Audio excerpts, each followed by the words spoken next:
ગુજરાત યુનિવર્સિટીમાં એબીવીપીના કાર્યકર્તાઓએ વિરોધ નોંધાવ્યો છે।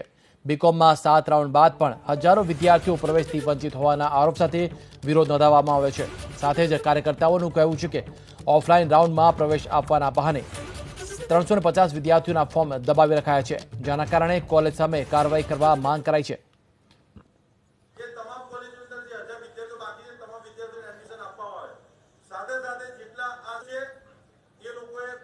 એબીવીપીના કાર્યકર્તાઓએ વિરોધ કર્યો છે। ગુજરાત યુનિવર્સિટીમાં વિરોધ પ્રદર્શન કરવામાં આવ્યું છે। એબીવીપીના કાર્યકર્તાઓ દ્વારા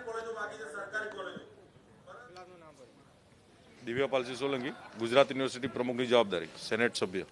દિવ્યપાલસિંહ, શું માંગણી છે બીકોમની પ્રવેશ પ્રક્રિયાને લઈને? 7 રાઉન્ડ પૂરા થઈ ગયા છે, હજી શું મુશ્કેલી છે? આપણે ધ્યાનમાં છે ગુજરાત યુનિવર્સિટી દ્વારા એડમિશન પ્રક્રિયા છેલ્લા અંતિમ તબક્કામાં ચાલી રહી છે। તેવી જ રીતે કોમર્સ ફેકલ્ટીની અંદર બીકોમની અંદર 7 રાઉન્ડ થયા, તેમ છતાંય હજી 1000 જેટલા વિદ્યાર્થીઓ એડમિશન પ્રક્રિયાની અંદર બાકી છે।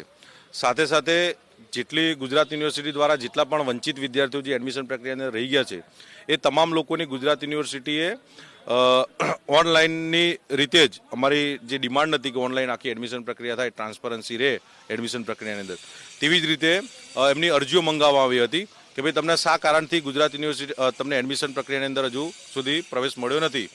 તેથી તમામ લોકોની 1000 જેટલા વિદ્યાર્થીઓની અરજીઓ આવી છે। એની અંદર 450 જેટલા વિદ્યાર્થીઓએ સરકારી કોલેજ માગી છે ચોઇસ સાથે।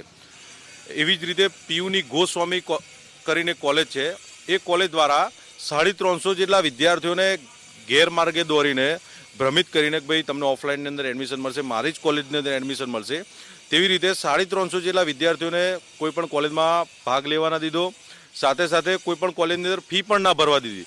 એટલા માટે આજે 1000 વિદ્યાર્થીઓની અરજી આવી છે, એની અંદર 350 જેટલી અરજીઓ એ સેલ્ફ ફાઇનાન્સ કોલેજ પીયુની ગોસ્વામી કોલેજની અરજી છે।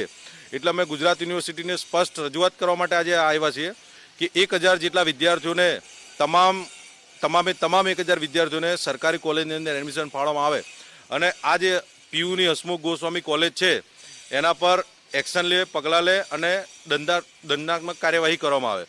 જો આ દંડાત્મક કાર્યવાહી પીયુની ગોસ્વામી કોલેજ પર નહીં કરવામાં આવે તો આવનાર ભવિષ્યની અંદર આવી બીજી પણ સેલ્ફ ફાઇનાન્સ કોલેજો પોતાની મરજી પ્રમાણે આ 350 જેટલા વિદ્યાર્થીઓનું ભવિષ્ય અત્યારે ભવિષ્ય સાથે ચેડા થયા છે, તેવી જ રીતે